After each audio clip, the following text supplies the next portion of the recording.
ಇನ್ನೊಂದು ಆಂಗಲ್ ಅಲ್ಲಿ ನೋಡೋದಾದ್ರೆ ಲಾಠಿ ಚಾರ್ಜ್ ಮಾಡದೇ ಇದ್ರೆ ಇವ್ರು ಸಂಸತ್ ಭವನ ಮುತ್ತಿಗೆ ಹಾಕ್ತಾರಲ್ಲ, ಇಡೀ ಪ್ರಪಂಚದ ಎದುರಿಗೆ ನಮ್ಮ ದೇಶದ ಮರ್ಯಾದೆ ಹೋಗುತ್ತಲ್ಲ, ಅದನ್ನ ತಿಳಿಯೋದು ಬೇಡವಾ ಅಂತ. ಸರ್ಕಾರನೇ ತಪ್ಪು ಮಾಡಿರುವಾಗ ಜನ ಏನ್ ಮಾಡ್ತಾರೆ? ಜನ ಕೇಳ್ಕೊಂತ ಇದಾರಲ್ಲ.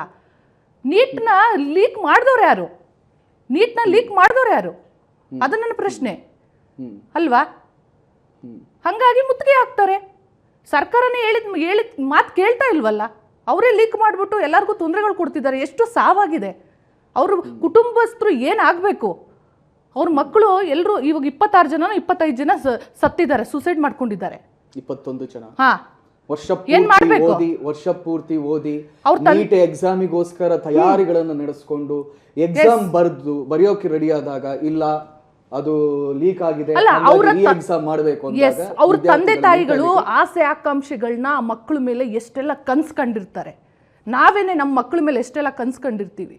ಅದು ಯೋಚನೆ ಮಾಡ್ಬೇಕಲ್ವಾ? ನಮ್ಮ ಆ ಸರ್ಕಾರ ಇಷ್ಟು ವಸ್ಟ್ ಅಂತ ನಾವು ಅನ್ಕೊಂಡಿರ್ಲಿಲ್ಲ. ಯಾವ ಲೆವೆಲ್ಗಿದೆ. ನಾನು ಶಶಿಧರ್ ಆರಾಧ್ಯ ಅವರ ಹತ್ರವೇ ಬರ್ತೀವಿ. ಸರ್ಕಾರ ಏನೋ ಕೇಳಲಿಲ್ಲ ಸರಿ, ಆದ್ರೆ ನಾನು ಆಗ ಪ್ರಶ್ನೆ ಮಾಡ್ತಾ ಹೇಳಿದೆ ಅಲ್ಲ, ಎಲ್ಲರೂ ವಿದ್ಯಾರ್ಥಿಗಳೇ ಇದ್ದಾರೆ. ಅದರಲ್ಲಿ ಬೇರೆ ಬೇರೆ ಅಜೆಂಡಾಗಳನ್ನ ಇಟ್ಕೊಂಡು ಬರುವವರು ಇದ್ದಾರೆ, ತಲೆ ಕೂದಲು ಹಣ್ಣಾಗಿರುವವರು ಇದ್ದಾರೆ, LGBTQ ಇದು ಬೆಂಬಲಿಸುವವರು ಇದ್ದಾರೆ. ಅದಕ್ಕೊಂದು ಸರಿಯಾದ ರೂಪುರೇಷೆ, ಅದಕ್ಕೊಂದು ದಾರಿ ಏನು ಕರೆಕ್ಟ್ ಆಗಿ ಕಾಣಿಸ್ತಾ ಇಲ್ವಲ್ಲ ಸರ್? ಅದು ಹೆಂಗೆ ಸರ್ಕಾರ ಅವರು ಮಾತಾಡ್ತಾರೆ ಸರ್? ಆಗ್ಲೇ ಉಲ್ಲೇಖ ಮಾಡಿದ್ದಾರೆ, ಅಲ್ಲಿ ಇರ್ತಕ್ಕಂಥವ್ರು ಅವರ ಕುಟುಂಬದವರು, ಅವರ ಅಜ್ಜ ಅಜ್ಜಿನೋ ಯಾರೋ ಒಬ್ರು ಬಂದಿರ್ತಾರೆ, ಅದನ್ನ ಬೆಂಬಲಿಸ್ತಾರೆ.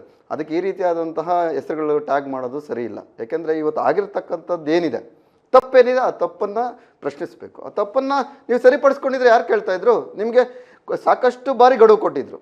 CJPನವ್ರು ಗಡುವು ಕೊಡ್ತಾನೆ ಇದ್ದಾರೆ. ನಾವು ಈ ದಿನದಲ್ಲಿ ನೀವು ಈ ರೀತಿ ಮಾಡಲೇ ಇಲ್ಲ ಅಂದರೆ ನಾವು ಈ ರೀತಿಯಾದಂಥ ಕೆಲಸಗಳನ್ನು ಪ್ರೊಟೆಸ್ಟ್ ಮಾಡ್ತೀವಿ, ಜಂತರ್ ಮಂತ್ರ ಪ್ರೊಟೆಸ್ಟ್ ಮಾಡ್ತೀವಿ ಅಂತ ಗಡುವು ಕೊಟ್ಟಿದ್ರು. ವಿದೇಶದಿಂದ ಬಂದರು ಅವರು ಅಭಿಜಿತ್ ದೀಪ್ಗೆ ಬಂದು ಆಮೇಲೆ ಪ್ರೊಟೆಸ್ಟ್ ಕೂತ್ಕೊಂಡಿದ್ದು. ಅದು ಮುಂಚೆನೇ ನೀವು ಮಾಡ್ಬೋದಾಗಿತ್ತಲ್ಲ. ನಂತರ ಪ್ರೊಟೆಸ್ಟ್ ಆಯಿತು.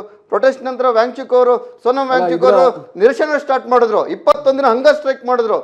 ಇವರು ಬ್ರಿಟಿಷರಿಗಿಂತ ಕಟುಕರು ಅನ್ನಿಸ್ತಾ ಇದೆ. ಬ್ರಿಟಿಷರು ಗಾಂಧೀಜಿಯವರು ನಿರಸನ ಮಾಡಿದ್ರೆ ಏಕಾಏಕಿ 5-6 ದಿನದಲ್ಲಿ ಬಂದು ವಿಚಾರಿಸ್ತಾ ಇದ್ರು, ಆರೋಗ್ಯ ವಿಚಾರಿಸ್ತಾ ಇದ್ರು. ನೀವು ಯಾಕೆ ಮಾಡ್ತಾ ಇದ್ದೀರಾ, ನೀವು ಬೇಡ, ನೀವು ಬನ್ನಿ, ನೀವು ಬೇರೆ ರೀತಿ ಮಾಡೋಣ ಅಂತ. ಇದೇ ವ್ಯಾಂಗ್ಚುಕ್ ಅವರ ತಂದೆಯವರು ಲೆಹ್ನಲ್ಲಿ ಲಡಾಖ್ನಲ್ಲಿ ನಿರಸನ ಮಾಡಿದಾಗ ಇಂದಿರಾ ಗಾಂಧಿಯವರು ಹೋಗಿದ್ರು ಅಲ್ಲಿಗೆ. ಲಡಾಖ್ ಹೋಗಿದ್ದಾರೆ. ಲಡಾಖ್ ಹೋಗಿ ನೀವು ಮಾಡಬೇಡಿ, ನಿಮ್ಗೆ ಇರತಕ್ಕಂಥ ನಾವಿದ್ದೀವಿ, ಸರ್ಕಾರ ನಿಮ್ಮ ಜೊತೆಗಿದೆ, ಸರ್ಕಾರದ ನೀವು ಏನು ಹೇಳ್ತಾ ಇದ್ರೆ ಅದನ್ನು ನಾವು ಪರಿಗಣಿಸ್ತೀವಿ ಅಂತ ಹೇಳಿದ್ರು. ಆ ಒಂದು ಮನಸ್ಥಿತಿ ಸರ್ಕಾರಕ್ಕೆ ಇಲ್ವಲ್ಲ. ಏನಿದು ದೌರ್ಜನ್ಯ? ಯಾಕೆ ಜಂಜಿಗಳ ಮೇಲೆ ದೌರ್ಜನ್ಯ? ಯಾಕೆ? ನಿಮಗೆ ಪಕೋಡ ಮಾಡಿ ಅಂತ ಹೇಳಿ ಮಾರ್ರಿ ಅಂತೀರಾ, ಜಾಬ್ಸ್ ಕೊಡೋದಿಲ್ಲ, ಒಂದು ನೀಟ್ ಪರೀಕ್ಷೆಗಳು ಸರಿಯಾಗಿ ನಡೆಸೋದಿಲ್ಲ, IAS ಇಂದ KPSC PSI ಎಲ್ಲ ರೀತಿಯಲ್ಲೂ ಲೀಕ್ ಮಾಡ್ತಾ ಇದ್ರ. ಎಲ್ಲಾ ಪೇಪರ್ ಪ್ರಶ್ನೆ ಪತ್ರಿಕೆಗಳು ಲೀಕ್ ಆಗ್ತಾ ಇದೆ. ಎಲ್ಲ ರೀತಿಯ ಹಗರಣ ಮಾಡ್ತಾ ಇದ್ರ. ಇನ್ಫ್ಲೇಷನ್ ಇತಿಹಾಸದಲ್ಲಿ ಬೇರೆ ಗವರ್ಮೆಂಟ್ ಗಳಿದ್ದಾಗ ಆಗ್ಲಿಲ್ವಾ? ಖಂಡಿತ ಆಗಿದೆ.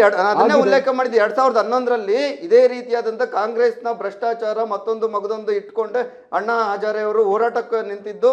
ಅವತ್ತು ಸಹ ಪ್ರಶ್ನೆ ಅಣ್ಣಾ ಹಜಾರೆ ಅವರು ಮಾಡಿದಂತ ಹೋರಾಟದಲ್ಲಿ ಕ್ರೆಡಿಟ್ ತಗೊಂಡವರು